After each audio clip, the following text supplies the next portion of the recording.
Okay, so fantastic to have you all here with us and a range of different organisations. So this February talk, we've had over 300 people register.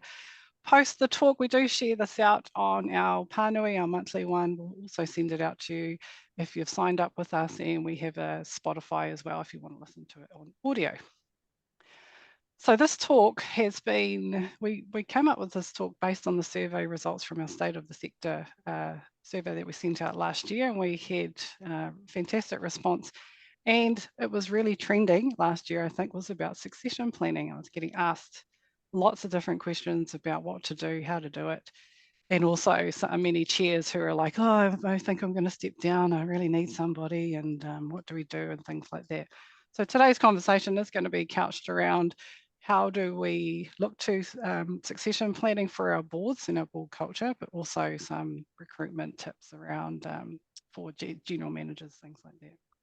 So we've got a fantastic two panelists with us today. We have David and Gillian, so they're going to come up on our screen now.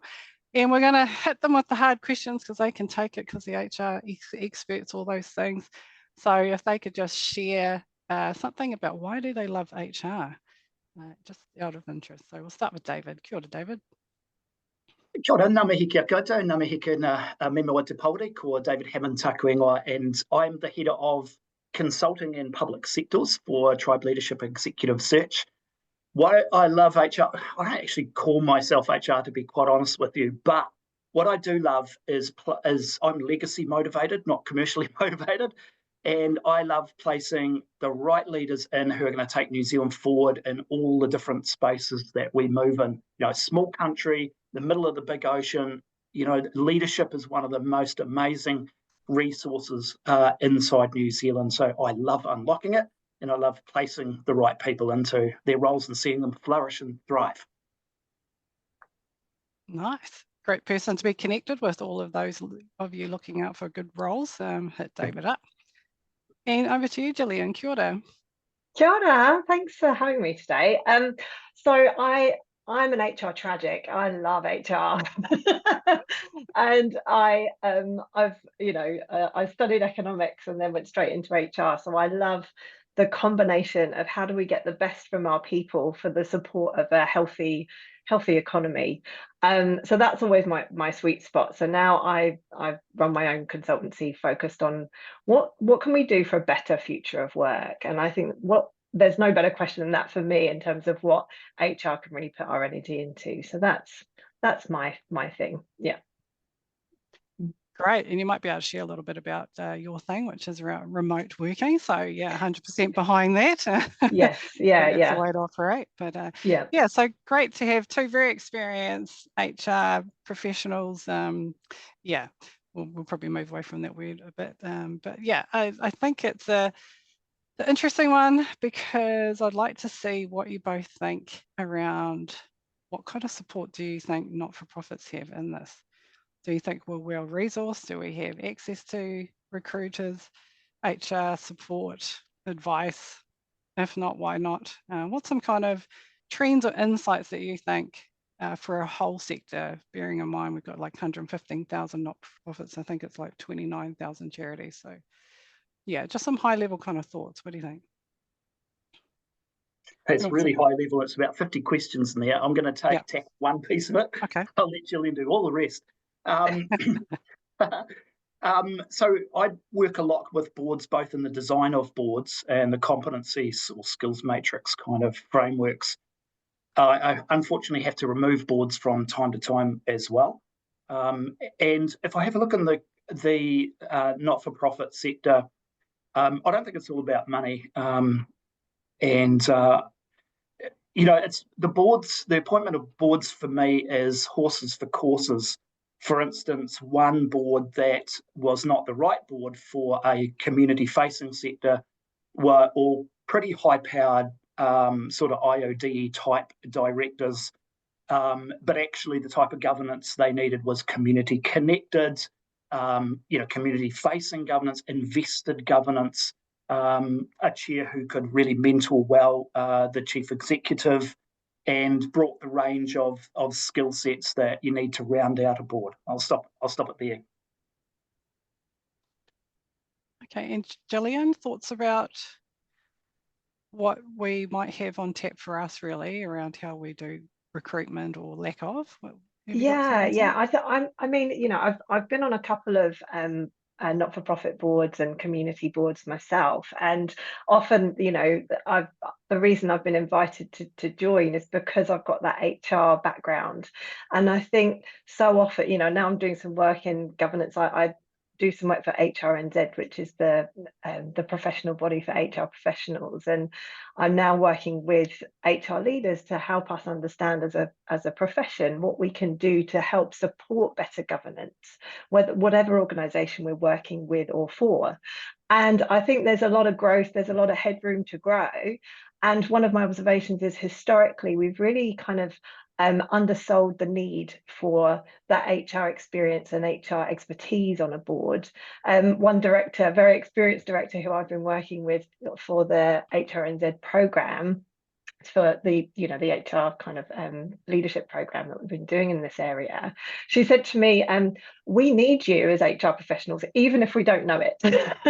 And I think that's a really important point, that having a network, you know, we're really, you know, we're so good at this in New Zealand. We're so good at connecting, having good people that we can kind of connect with, particularly when it comes to community governance. People want to help. If it's really, you know, these are purpose-led organisations, and when I've been invited to something like that, it's always been, you know, we're led by purpose into these organisations, and if there's something, if there's a professional set of capabilities that we can bring into those conversations and into those decision-making processes, then really inviting people into that, I think, is an important place to begin.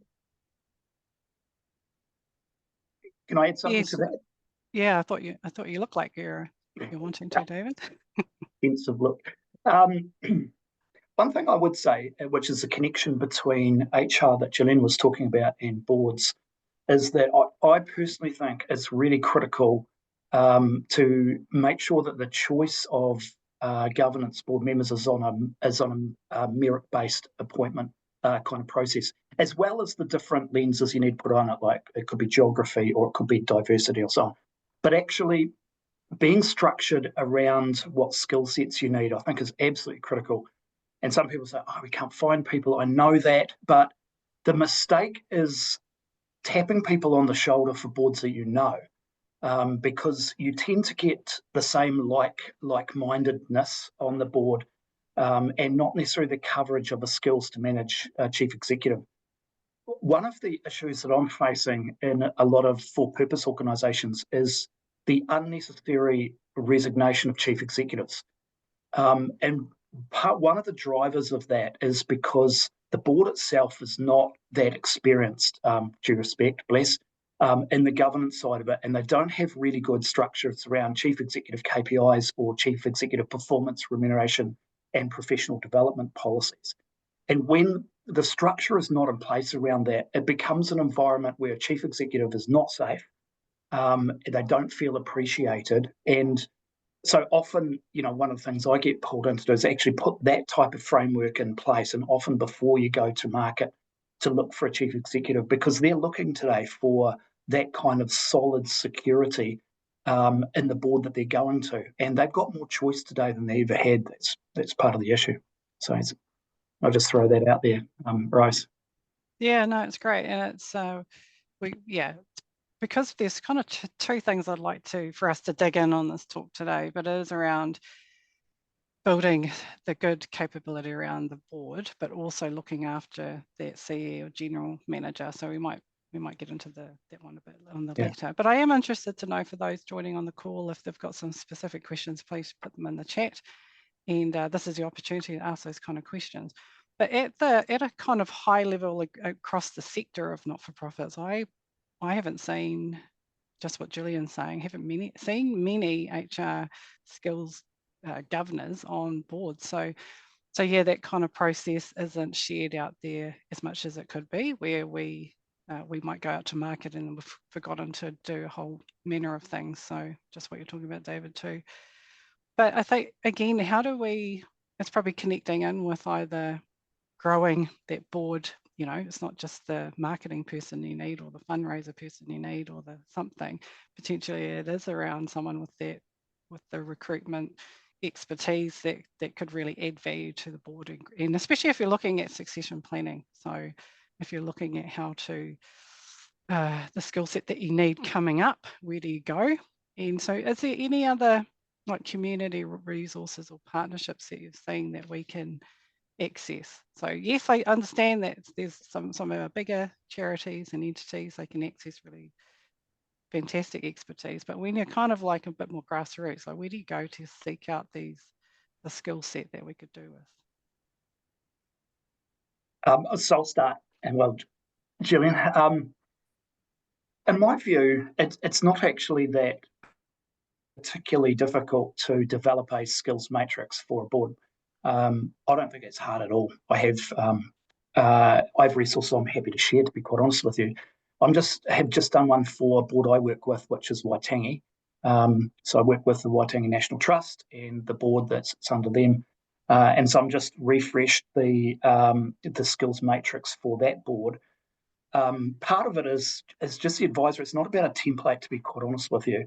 It's having a look, for instance, one, at the kaupapa of that organisation, what it's trying to do. Secondly, the strategic plan. In my view, every time you develop a strategic plan, one, it generates having a look at the management staff if they've got the ability to deliver it. But equally, you have a look at the governance board. Can they deliver that on that strategic plan? And so that's a part of when you design a framework, a skills matrix or competency matrix. That's another one of those drivers that should sit inside of there.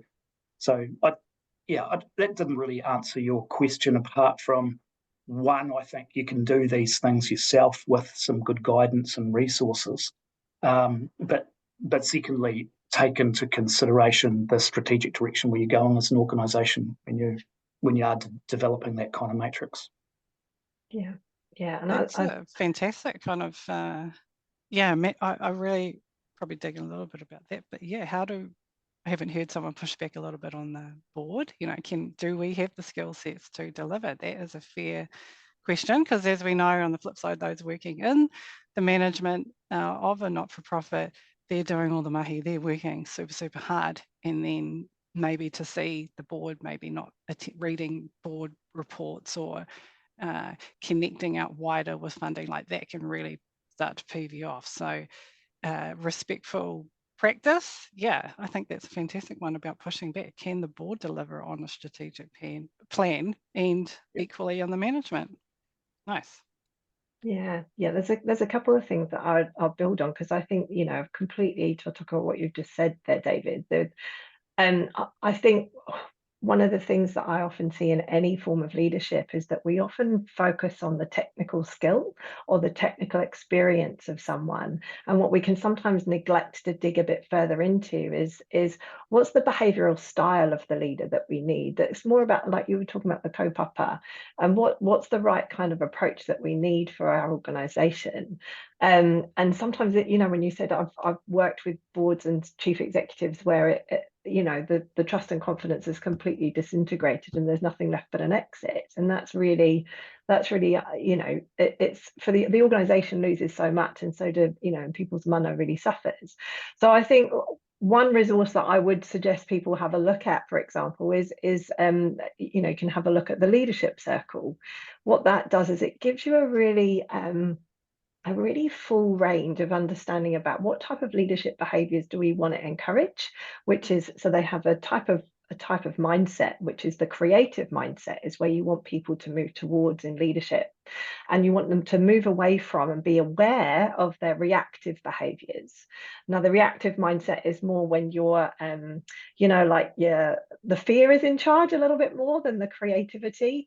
And so, both of those are divided up into either a task-based approach or a relationship-based approach. And both of those are important in any leadership, but let's not kind of use just the task to trump everything else, So it's that creative versus reactive reactive and relationship versus task, and it gives you a really nice set of guidance that you can explore, so that you can get beyond just that kind of technical skill stuff and experience, and into something a bit more a bit deeper, that really you know, so much of our mahi is focused on great relationships, right? And you want that creative mindset to really lead that for the longer term. Yeah.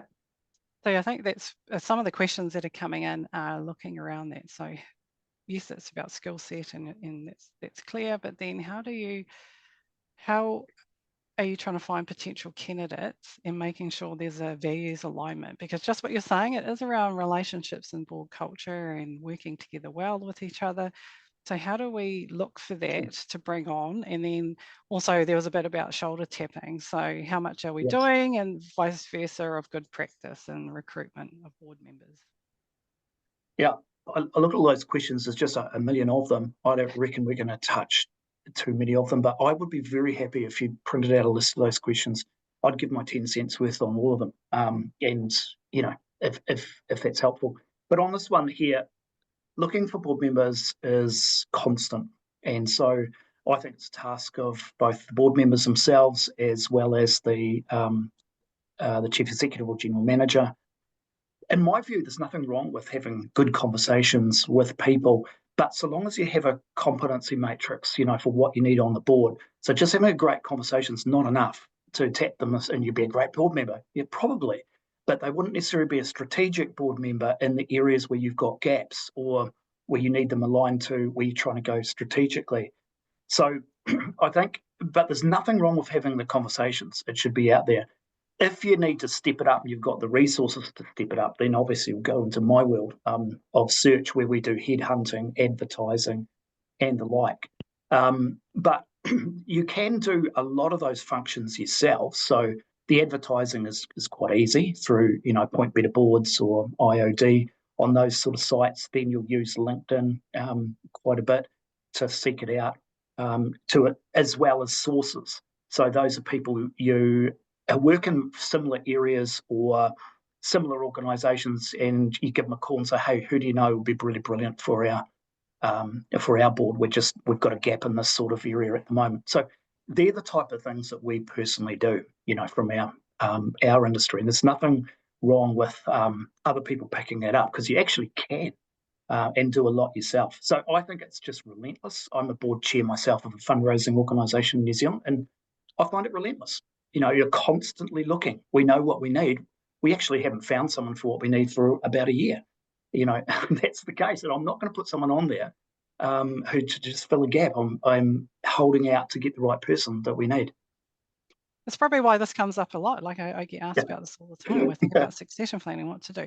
So just on a note though, David, is that community governance, we've got our own join a board site and it's free. So we actually have heaps of vacancies on there. And we popped that up, and it's grown quite popular actually. So if you're looking for good people, this is the place to go. And yeah, so let's get into a little bit of the process stuff then. So I have had experience where we were recruiting and for a CE, and I've also seen a lot about some not very good practice, but it's not being organised. Like you go out to market, you might do good jobs. They have a great one if you're looking for, you know, general managers, that kind of thing. So you might do all the excitement about getting a general manager in, but then you go to arrange who's going to be doing interviews. No one's available, and then you've seen over weeks it's very disorganized. Questions might not be already prepped. What you're trying to seek isn't ready. The job description, the after things aren't there. What's kind of advice around tightening up on our processes? And so when we are bringing on good people, there's a few questions, comments about that. How do we look after those coming into the management team? Well, I mean, yeah, I think, you know, when we're really in, you know, that urgency is driving, it's really tempting to go one step at a time, and then you get to the end of that step, like, you know, oh, we've got the advert out, we'll pick it up when we get some, you know. But actually, what I'd really recommend you do is, before you do anything, map out your plan.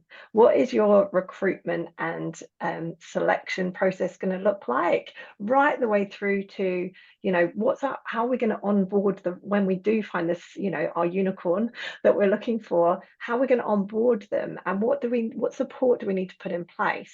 And the reason it sounds really boring, I know, we don't like Gantt charts, they're not very exciting, but the reason I just want to kind of make that point clear and upfront is because what you can end up doing is you end up losing the right person so often, because, you know, there's been a delay, or they've gone a bit cold, or they didn't hear back, or you know. And so by getting kind of really clear and tight on what's our plan and how we're going to work this through as a team, and you've got the commitment up front from the right people, you know, busy people volunteering, then you're in a really good position to hit go, knowing what you want to kind of get into. So before we even get into the how do you take yourself through that, I'd say get a plan, resource it, and then hit go. Yeah, Rose, to that scenario you just outlined there, I'd be horrified. I wouldn't even pick up the job. I wouldn't take it on personally myself, because of just what Gillian said. Is often we're called in to do something like this, and the first part of it is nothing to do with recruitment, to be quite honest with you. It's actually spending a whole lot of time with the board, understanding what success looks like, workshopping that, understanding whether they've got in place some structures around the chief executive. There's reasons why the last one left. You know, I want to know that. Have they got performance, remuneration, professional development sorted out? What do the KPIs kind of look like? But overall, what does success look like? All of that stuff, like position description, is done beforehand, before you even go to market. The reason is, good general managers have choice. They're not going to come into an organisation that's really Mickey Mouse and doesn't have that stuff in place. It's like, okay, how long are they going to last? So in other words, stop. You know, just don't go forward. Don't hit the green button at all until this stuff is sorted out and you're quite comfortable with it. You know, and that might mean you're putting an interim in place or some other arrangement. But honestly, the clearer you can get about these types of things, and the better the structure around how you're going to go forward, both with what type of chief executive or general manager you need and the recruitment process itself, the better you're going to get the quality of candidates on the other end of this. Yeah, and that goes back to your point about just making sure that the board's ready. So are you ready? Strengths test and maybe chuck it back on ourselves first. So are we ready? Are we going to be a good employer? Yeah. Have we got the right, what are we looking for? All those kind of things. So yeah. I just might go back to a question around, okay, so one of the questions that was in there was, how do you get upskilled to be a good fit for the board? So those looking for their first board role, how do you put yourself out there? Do you want me to have a code at first, Gillian? Sure, yeah, go for it, yeah. Reason I just suggested that is actually that's a big content of what I do. It's like hundreds, literally, no exaggeration, hundreds of coffees every year with people who are wanting to get themselves into board directorships or governorships and so on. Often they're coming from an executive career, so sort of building on potentially what they have there. I often ask them, if they're from an executive career, what sort of cross-industry or sector kind of working groups we're on, and you start with what they've got. Later on, you can drop that stuff out, but for a start of it, most people in executive level have actually got some governance in there that they can start with. Generally, to start with the area of expertise and passion is probably the first place to go. As you go forward in your career, then you're looking to probably have some commercial, some public sector, some not-for-profit, and some Māori sector experience to just create a really well-rounded platform to build on. But from day one, start with where your strengths are at, start with what drives you, and that's the good place to be. But also be very, very clear what you bring. For instance, if it's financial, that's pretty easy. But you know, when we're asked to do searches, for example, we're not asked to find people with good governance because that's a given. So just take that right out of the equation. We're only going to bring people forward who do have good governance. So our searches are based on the skills, on what particular skills are needed on that type of board. So the clearer you can be about what the contribution is that you make to a board, the better positioned you'll be.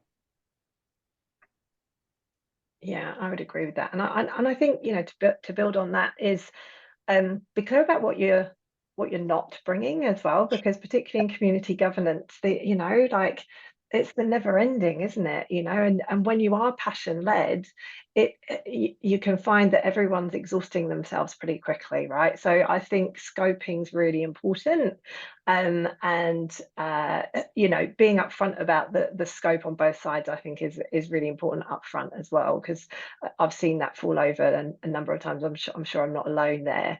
And then I think once someone's kind of you know, they're ready to join, is give them a buddy, someone who's already on the board. When I first did my first, you know, I was in a national not-for-profit on the board of trustees. I didn't really, you know, the first time I met everyone, we were kind of having a cup of tea at 9 o'clock at the first board meeting, and I was thinking, okay, you know, I'd done my training and, you know, I'd done my formal training and everything, but actually, you know, what I've seen a lot of good practice is that you buddy someone up so that they've got that person to ask all the silly questions that they don't want to ask at the board meeting. Give them that outlet, if you haven't already, because I think that's really critical for the success and the cohesion, and getting those new people up and running as quickly as possible. Cool. Yeah, it's a big part of it, is your own induction process, policies, that kind of thing, making sure that when you're bringing on board members, that they're up to the play, they can get you should be doing this anyway. So if you're looking at an organisation, first thing I always think, are you considering a board role, you go onto charities and try and find the annual reports and you have a little dig around, and then potentially you go ask the chair for a cup of tea or coffee or something like that.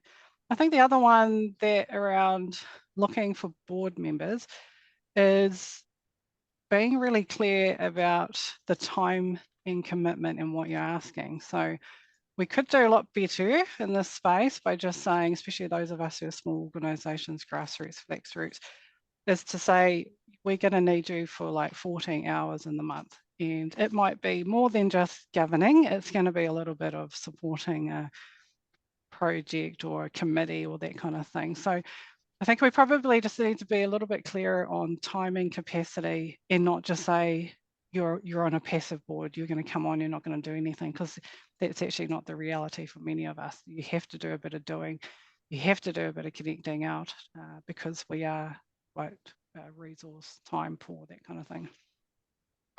So I think that would be something about when we're out there, what we're expectations about what we're asking, because if we don't, just thinking what's on the negative side of not asking or being clear about what we're looking for. So we're talking about succession planning for the board.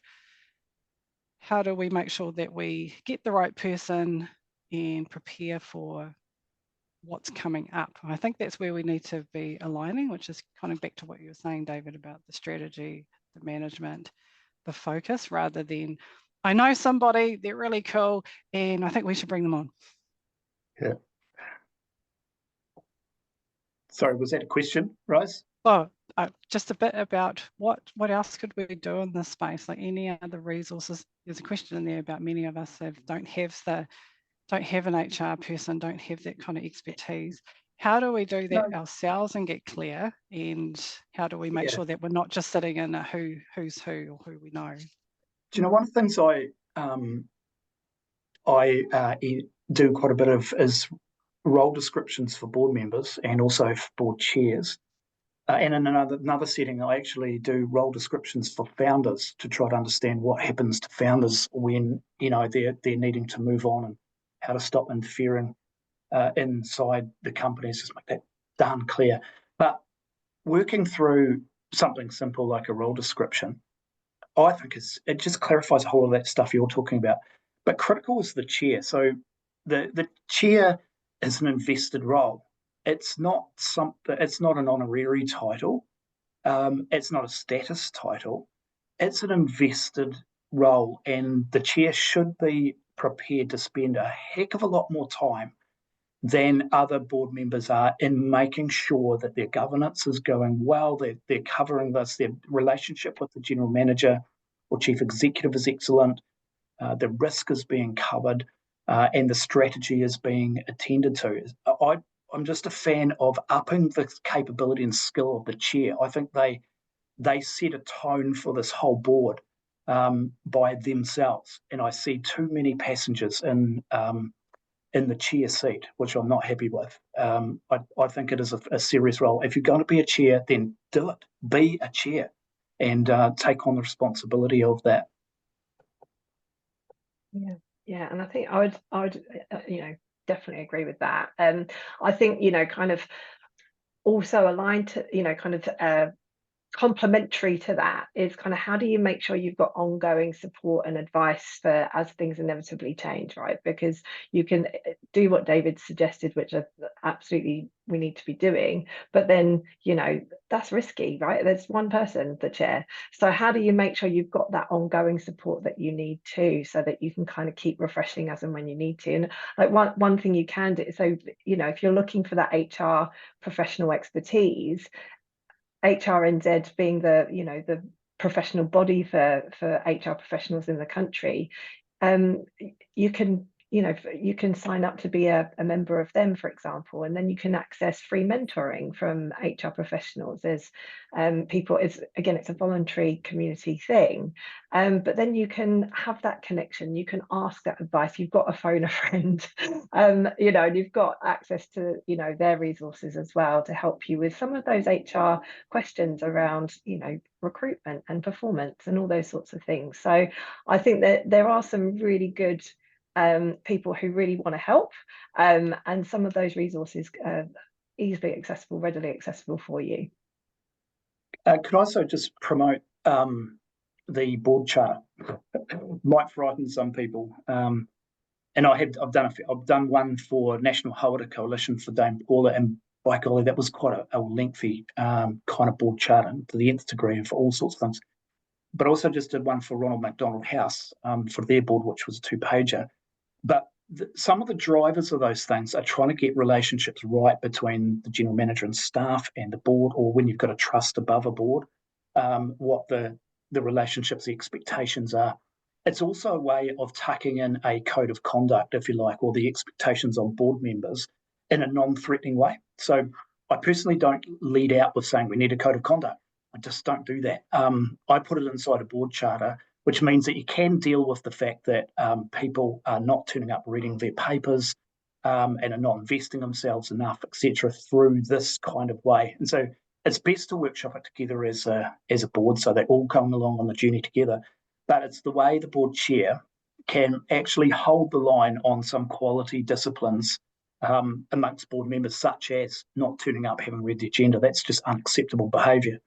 Etc. But there's a whole lot of other things that can annoy general managers as well, that you can have a good conversation around something like this. At the end of the day, on a board, a simple board charter, you'll sign up to it. And so it's given you something you've agreed to and something the board chair can hold people to, and the general manager can have a good conversation with the chair about if people are just ignoring it. Yeah, and it is that leadership, isn't it? It's around, and the chair sets the tone and culture. And yeah, so thinking about, you've got any thoughts about those of our organisations that are elections? So think about incorporated societies. Now, you get what you get, or what do you think? What anything you've seen in both of your experience about challenges that poses around trying to build a good culture or setting a good tone when you don't always might not be getting what you're looking for? Yeah. Did you want to start that one, Gillian? Oh, well, I've probably got less to offer on that particular question. I think it's kind of, I've seen these processes, and my heart goes out to people managing them. I think that's probably all I've got to say. Yeah, I've had quite a bit of experience with it, everywhere from New Zealand football through to St. John, through to Cystic Fibrosis New Zealand, and a whole lot of organisations which have a membership type of structure in the ones that I've been more active with, they have moved themselves, and they've done this themselves to make sure that there is a combination of member-based appointments as well as independents to fill in the gaps. That sometimes you find like cats and dogs to actually get that across the line, but it's actually quite critical to make sure we do that, because within any one organisation, it's a very small sort of gene pool of governance talent. And you can't expect that everyone coming forward with all of the skills you need is going to be within that membership organisation. So my strong advice on this one is to win the battle of getting a mix between member-based appointments as well as externals. And also, where it comes to member-based appointments, I think that you should be developing a competency framework first and putting that out to membership, saying, hey, these are the types of skill sets we're looking for. Now, that might not change anyone's mind, but at least it's a responsible thing to do, to say, as you'll think about who to nominate in your organisation, don't just nominate a mate, but have a look at the skills matrix and see who you think that would be really good to meet something on this matrix. So that's my 10 cents worth, Russ. Yeah, it is definitely a process, and those of us who have been involved in that, it's yeah. And again, you've got to have a really strong chair too, I would say, to navigate those different people around the table, bring it together. Yeah. So what about experience with working with iwi Māori boards, and just any points of difference or any insights? I think, David, you've particularly worked with many, so I might throw that over your way. I work quite a lot with PSGE, Post-Settlement Governance Entity boards, as well as places like Waitangi, as I mentioned, as well as a lot of Māori primary health boards. So it is different and it's not different. So when I come to the development of the terms of reference for a people committee, this is something Gillian will be very, very familiar with. One of the things I do suggest is to balance the what people do with the how people get there, the sustainability aspect of it. And for Māori, that's incredibly important, to do that. And I also ensure that the terms of reference balance have a balance between the monitoring of the chief executive and the motivation of the chief executive, that mana enhancing approach, because it's dead easy to monitor. Anyone can monitor something, and that's not the role of these people committees. It's actually the role of people committees is to balance those two things, but also to turn all of that strategic language they're hearing of a board and ask themselves, how does that translate into what we're asking chief executive to do? But on the boards themselves, so what I find is that I never kind of really dive into how their structures are happening, etc. That's their own processes, and they're very good at that. We do put on independence to the boards to just match up to some of the skill sets that they need. No doubt about that. But the interface between the board and the chief executive is incredibly interesting. So at the moment, I've been spending the last year and a half developing Māori KPIs, and trying to move away from just Māori names on top of European KPIs, and trying to actually go the next stage of actually bringing a deeper alignment between Māori values, which differ from iwi to iwi, and translating those into what success looks like for their chief executives. So that's the space in there that is really hard, and it's really what Māori are looking to do, is more insight in that space there in particular, but also just keeping those balances between what's achieved and how you're achieving it. Because taking people along on the journey is far more sustainable than just asking them to achieve results. Yeah, and at the end of the day, when those who have held those CE or general manager roles and report to a board, which is a not-for-profit, will understand those dynamics, and it has to be really clear, and you'd want to make sure that the general manager's doing their due diligence as well, because you're working with essentially somewhat a whole group of volunteers as well, who might never have actually managed any staff prior to coming onto a board. So I think that's a unique challenge, vice versa, with the governance and the management team. So just something that you might want to lean in a bit on, Gillian, is around, and we've got some questions in there, but bringing on younger board members. And I was thinking about you know, your book about remote working and things like that. I'm a strong advocate for that. We have a remote virtual team. So we have our teams in Nelson, Christchurch, and up in the Bay of Plenty. So how can we, what's your kind of thoughts about bringing on younger board members, but also there's all these things we've talked about before too over many years of doing board talks, but around doing the mentoring with them or partnering and but what's some new things we could do with the I'm thinking technology and things like that. Well, I think one thing that's a wonderful coincidence for this community and bringing on young people is that what the research shows is young people really want to do work that has purpose, that feels like meaningful work.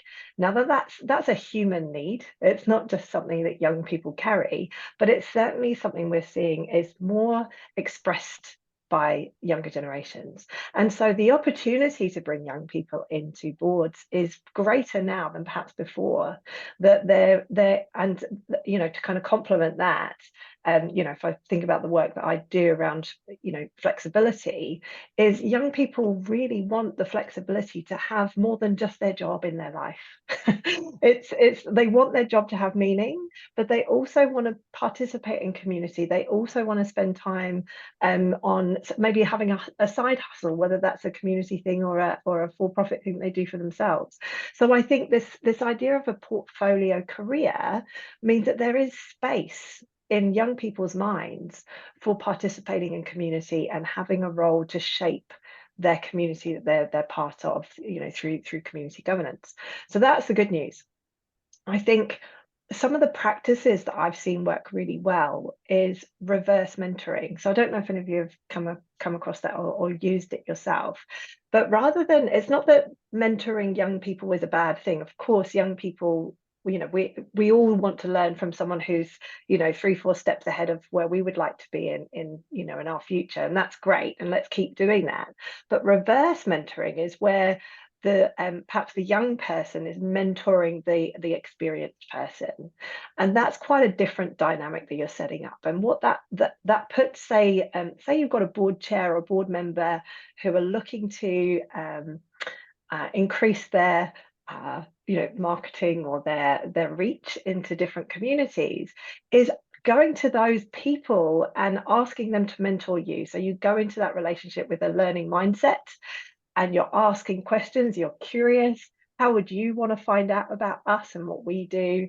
And that the answers that you get from those younger people that you're targeting can be really enlightening, and help you shape where you put your energy and your efforts.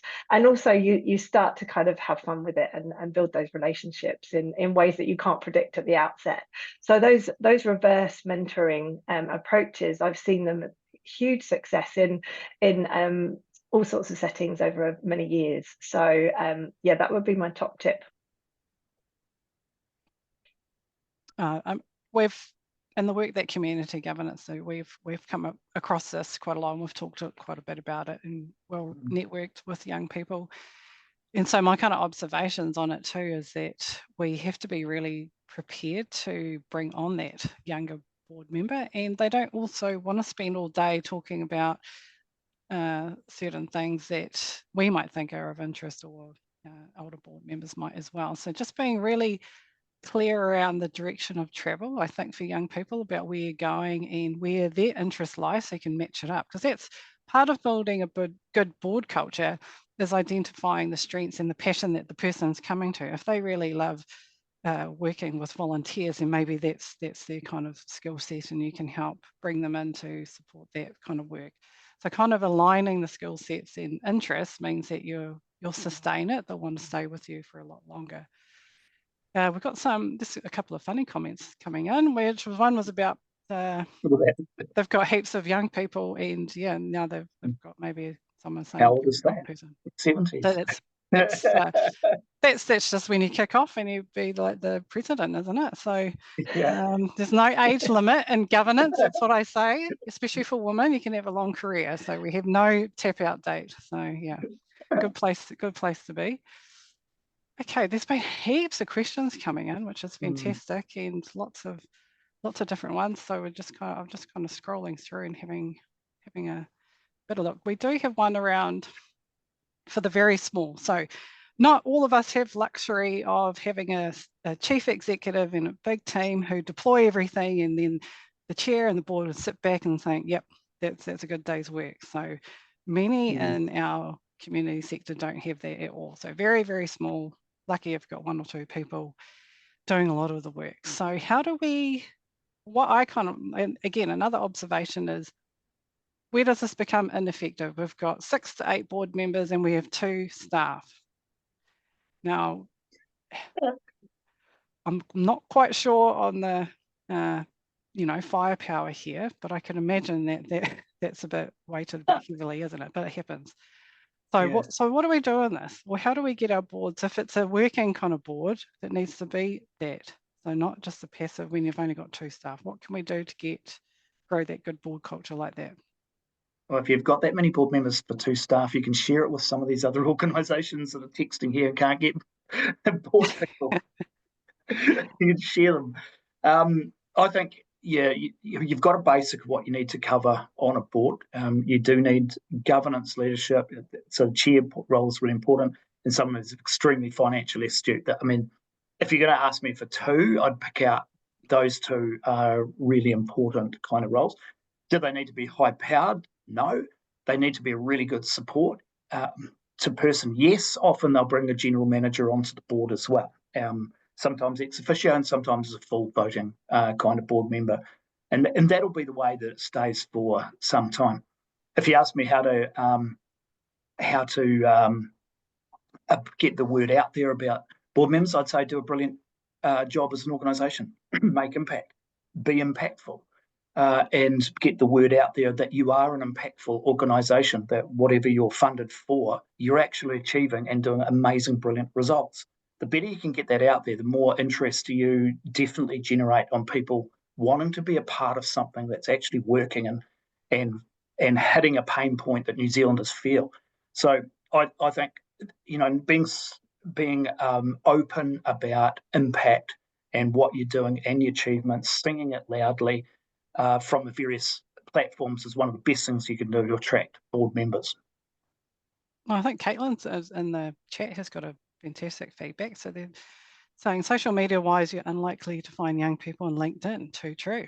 Maybe you need to go to other platforms, TikTok, Instagram, social media. Yeah, 100% true. But also maybe a little bit of pushback. Why are we looking for younger people? Is it just because we want to say we've got a younger person on? Like what are we wanting them to learn? Are we want to grow their skill set? Are we supporting community governors by bringing through new generation, which is better? Or are we just trying to fulfill some kind of something? Well, I mean, if I pick that up, from what I've seen in other organisations, is that it's that trying to avoid groupthink. It's like any purposeful diversity is if we have too many people that have real overlaps in their experiences, their worldview, we can be in violent agreement with each other way more than is healthy. And so I think bringing younger people in proportionately, I wouldn't advocate for kind of like you were saying, I think there was a question that how do I get some older people? Because actually you do want diversity, and I think that's the point. And so traditionally it's been quite an intimidating place for young people to enter, and perhaps that's shifting now, right? That there's a different view about kind of in some younger people kind of feeling a bit more, we have a voice, we want to use it, and that's great. And then I think also giving whoever is the kind of the minority on any board or any governance constitution, just giving them that buddying opportunity as well, so that they if they have done something that wasn't quite, it didn't land as well as perhaps they hoped it would, that they've got someone to debrief that with, rather than feeling like, oh, that didn't go very well, now I don't know what to do and how to come back from that. So I think setting people up to succeed, and having that, I love your idea, David, about that kind of having a charter as a board, that you actually you embrace people's different ideas and diversity, and that you've got a process of managing those different ideas, and that we'll come to that with questions and openness rather than defensive. We get us for future directors on both commercial and non-commercial boards for different reasons. Sometimes it's trying to get a rangatira voice or a youth voice into the organisation, because literally the conversation around the board is, look at our age. We just need to be hearing for younger people and younger voices. It depends on what it is, but sometimes we've done a search for a board member and put a board member in place, but some of the other people who came up in the search weren't sort of ready for being a board member, but my goodness, they brought some insights into the local community or whatever it is. They're younger people. And so from that, they've actually put on a future director or into that. But my view, very similar to Gillian's, I wouldn't go down the path unless you have a really structured thing around them. It's just, you need mentoring and stuff to really get effectiveness. Where it's in Waitangi, where they put on a future director there who was a younger person from the iwi, they became a full board member within a year, though. They were really good. In another organisation, the reason for bringing it in, because they were doing things down traditional channels, like you were just talking about Facebook versus Instagram and other places like that. They needed the voice of a young person to say how to engage young people today, what channels. And in sport, I've seen it also as giving direct insight into how to cross over and encourage participation of younger people, into sport codes and the like. So, there's lots of really, really good reasons for it. And I don't think it's hard to find people who bring those skills, but my caution is design a proper thing around them so that they don't just on the board and then what do? There's no voice, there's no impact there. They're just a little voice in the corner that's yapping about something or other and ignored, and how they're being mentored and brought on. I also think being conscious, it's not just being earmarked as a young person. So they so they can only talk about young people stuff. Like, that's not what we want them there for. That we want to give them the training and the skills to really contribute. So I like what Marco's saying as well, which is a bit about a group of building a connection around, so young people can connect with other young people. I think there's other, like Philanthropy New Zealand have a youth governance group, and so maybe the wider network is one to investigate. How can you put them on other nationwide groups, or it might be akin to the kaupapa that you're involved in. So yeah, expanding their networks and growing their development is probably one as well that's really important. Just as you're saying, David, around the skill sets and the professional development in the not-for-profit space for CEs and general managers would be not that high for many in the sector. Okay, there's been heaps of fantastic questions, and so hopefully we've got to get to a few of them. If we haven't, we'll, like David said, we can come back. We do need some of these policies and articles, so we'll chase David and Gillian as well if you've got some templates, the matrix skills, the things like that. Yep. Because our community would love access to those. They can say, yep, this is the right process and this is the right way. Any thought leadership articles, things like that, happy to share out to our community as well. So have you got any kind of last final thoughts before we wrap? We're about 5 minutes away. Final pearls of wisdom, Gillian. Yeah, yeah. I think sometimes when I've kind of speak to people about this stuff, one of the things is that there's always more to do than we're resourced to do, right? And so I think scoping is really critical, but also reaching out and like I said at the beginning, people really want to help, and if you find that connection to purpose with other people in your wider network or even your network, it's finding those people who do want to participate in any particular way. It might be more volunteering versus governance per se, but there are people who want to participate, and I think it's just remembering that sometimes when you kind of can feel quite lonely and a bit overwhelming, that reaching out is the way to go, and there'll be someone out there who's ready and wanting to dive in with you. Thank you. the pearl of wisdom, great pearl of wisdom, I would say don't beat yourself up too much. So I work with big boards on, people you'd expect to have all the stuff sorted out, and they haven't. So, I think there's a sense in which everyone's kind of in this together, trying to improve together. So there's number one. Second one is, my view, if you're on a board, take it damn seriously. Like, don't think you're doing someone a favor. Just think about what contribution you're making and take it seriously. When I'm looking for board members, I look at your CV and I'm going to see various boards you've been on, and then I'm going to unpick this and say, what impact did you make on that board? Were you impactful? Did you turn up to the events of that area? What impact did you make? So I'm not interested in people who sit on boards. I'm interested in impactful people who sit on boards, if you like. So take the role really, really seriously. And if you're a chair, take it doubly seriously. Yeah, I completely agree about that around the impact. So what contribution did you make? It's not just sitting there. And I say this often, it's not being a passive board, be an active board. So don't just sit back and just let everyone else do the work. And yeah, you've really got to dig in, especially in our community governance sector. So yeah, thank you so much for both of your time. I am going to put this back to, we kind of started with this chat a little bit offline, which was around answering questions and a yes, no. So we were just having a little bit of a laugh earlier about Christopher Luxon and inability to answer a yes or no question. So I thought I might put it back to David and Gillian. So if you would Christopher Luxon, based on that interview, would you appoint him? Would you put him up on your short list? Yes or no? Who's going first? It could be any. This is hypothetical. Honestly, I can't give you one because it depends on what the competency framework is that I'm looking for. A guy like him is a chief executive. He's managerial.